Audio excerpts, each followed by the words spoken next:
Peggy 18.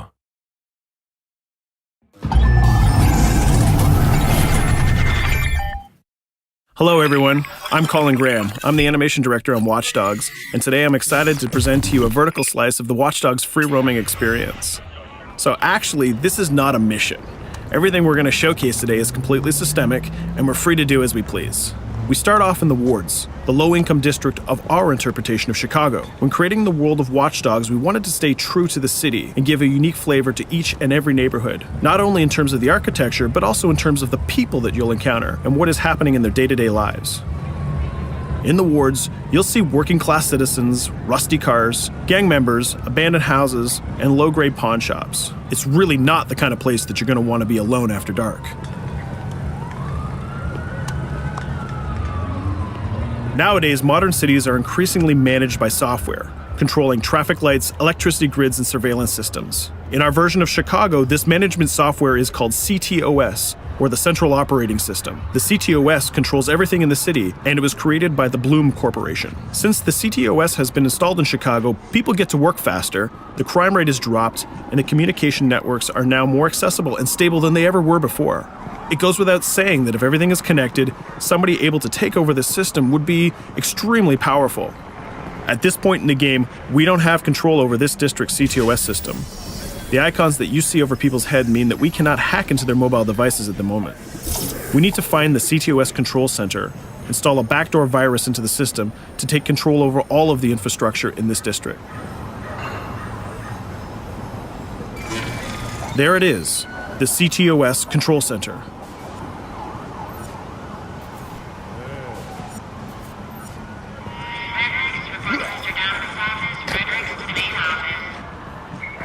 Watch it. You're walking someplace you got no business. It's heavily guarded. Let's see if we can find the server access codes from a distance. With cameras, we can explore restricted areas without being spotted, tag different guards, and access details on their lives. What the hell is she doing with that weasel motherfucker? It seems that Bloom employees all have a sort of shady past. There it is, the access code to the server room. Unfortunately, we can't access the server via the cameras. We need to sneak inside. One thing that was really important to us when we designed Watch Dogs was to fully support different player styles. Every situation in the game can be tackled the way the player sees fit. In this situation, we can go all out guns blazing, completely stealth without the guards ever seeing us, or we can hack from a distance without ever setting foot inside the restricted area. Let's hack this forklift. Aiden can use the environment to distract and lure guards. Pretty much anything you hack has multiple functions. So, for example, you could use this forklift to access the roof, or you could use it to create cover. Hacking in Watch Dogs is all about player expression. Let's set an improvised explosive device so we can hack it a little bit later.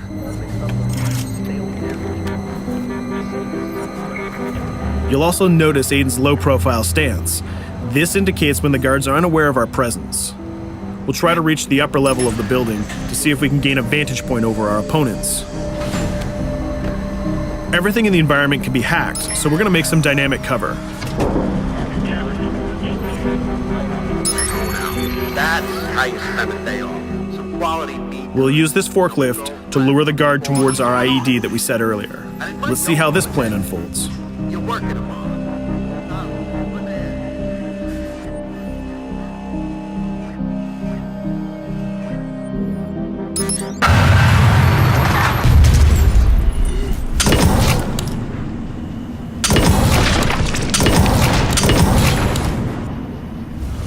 What you just saw is called focus.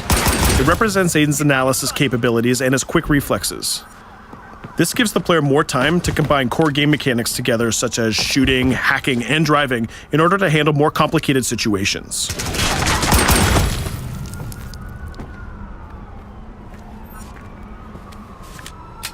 Now we can access that control room.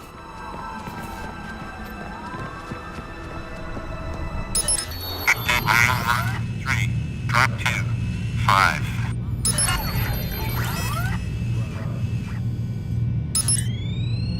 Now we'll be able to hack all of the devices connected to the CTOS within the districts. Thousands of cameras, traffic lights, the electricity grid, and most importantly, all of the citizen information profiles. We can also benefit from the Chicago Police Department Crime Prediction System, which uses facial and pattern recognition to spot potential criminals or potential victims.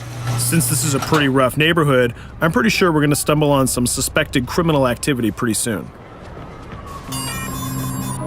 And there it is. The system just pushed an alert of a potential crime. We can see the system trying to triangulate the location on our minimap.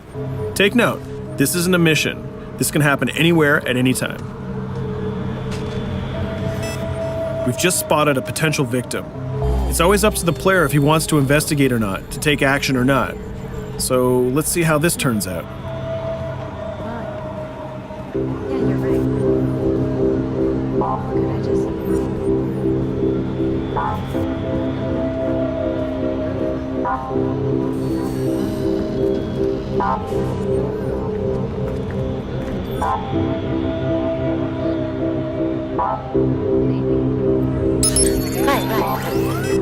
You think you're leaving me? Huh? Jesus, I told you to stay away from me! You belong to me now. Get it? You better leave or I'll call the cops! I'll fucking kill you, goddammit! Get off! Yo! That was close. Good thing that we intervened.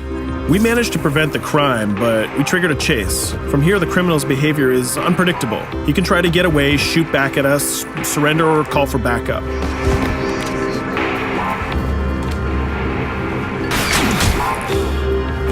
It seems like he decided to get away by car.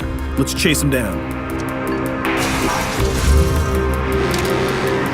In Watch Dogs, we have a wide variety of vehicles. Each one of them has their own unique properties and handling.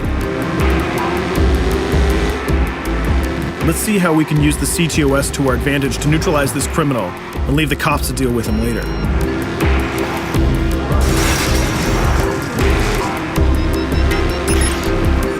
The chase stops right here. Using the blockers usually reserved for the cops during interventions, we managed to stop this criminal without killing him. This gives us a reputation bonus. This system is at the core of the Watch Dogs experience. Depending on how we handle different situations in the game, the media and the citizens will have a different perception of our hero, whether he is a true vigilante or a reckless criminal. This will have repercussions throughout the game.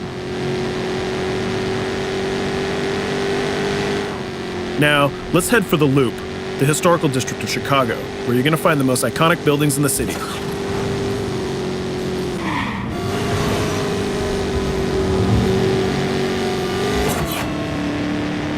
We're going to go to a gun shop to see what arsenal is available for players. The economy is a big part of Watch Dogs. Players will be able to grow their arsenal with weapons and craft their tools in order to increase their power and their hacking abilities.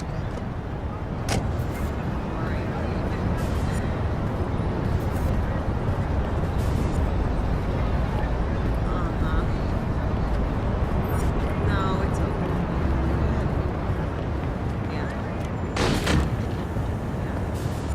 You will find all of the weapons that you would expect in a traditional shooter. Pistols, assault rifles, guns, sniper rifles, and grenade launchers, just to name a few. A lot of bullets were fired in our last encounter with the CTOS guards. Let's stock up on some more ammo. Finding everything.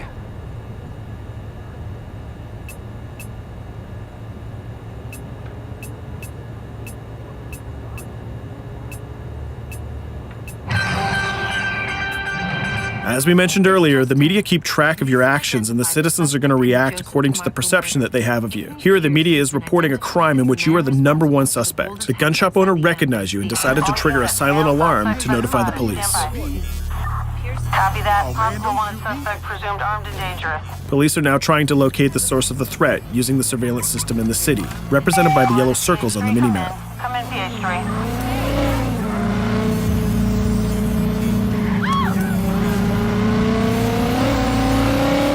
Aiden is able to stall their efforts by hacking into their communication systems while avoiding the scanning areas.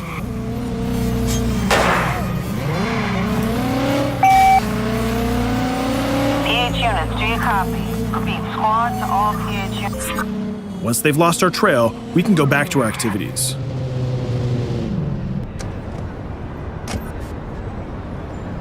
One thing that Bloom did to win over the population of Chicago with the CTOS project was to install free Wi-Fi hotspots throughout the city. Free Wi-Fi is cool, but not very safe with someone like Aiden Pierce around. Hacking into this box is going to give us access to every device that's connected to it. So let's see where that brings us.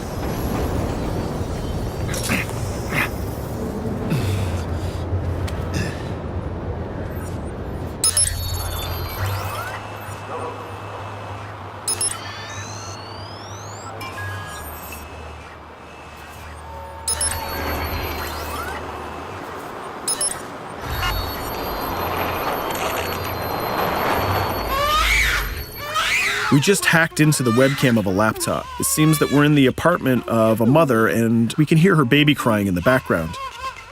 Her bank information is in her mobile phone sitting right there on the table in front of us.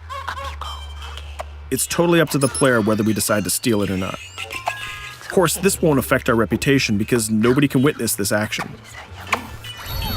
Just like in real life, nothing is totally black or white, but rather many shades of gray.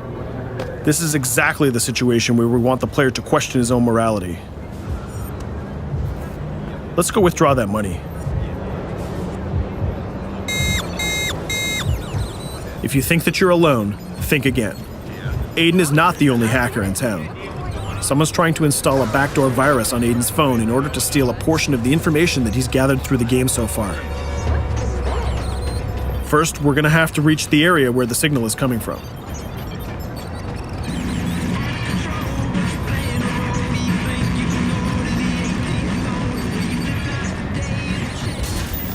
Using our profiler, we're going to try to identify the hacker before the installation finishes.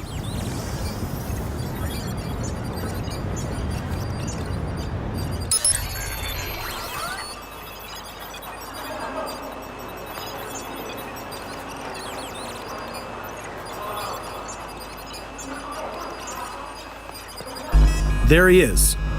In Watch Dogs, things aren't always what they seem to be. This is actually another player that seamlessly came into our single-player experience. Let's not let him get away with this. We're going to teach this guy a lesson.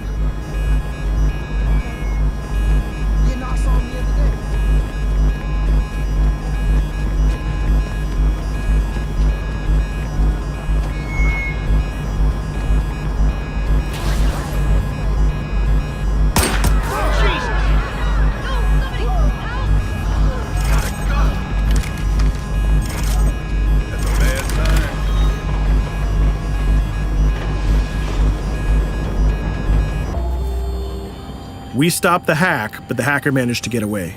I don't know about you, but we can't let this pass by. We need to retaliate. Using the grid, let's see if we can find that second player. There he is. Let's enter his game seamlessly.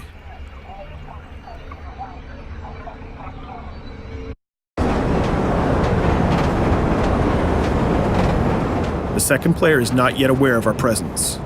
If we act carefully, he might think that we're one of the many NPCs in the city.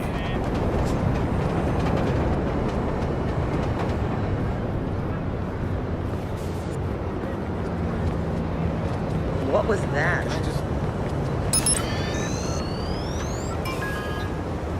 So let's find a place to hide and start hacking. What's going on?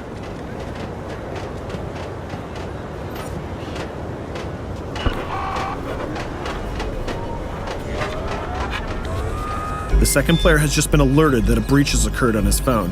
He's trying to find us using his profiler.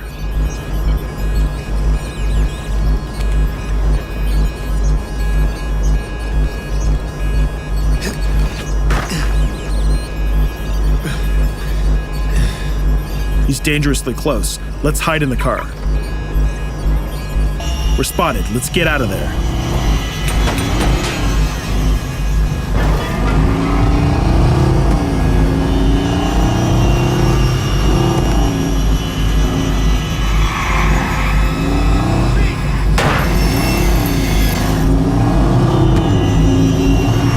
Let's set up an ambush right here.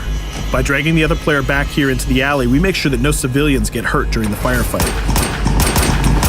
We didn't succeed in hacking the second player, but we did get a little bit of revenge. So that's what we have time for today. We hope you enjoyed our quick gameplay session. Stay tuned for more about Watch Dogs.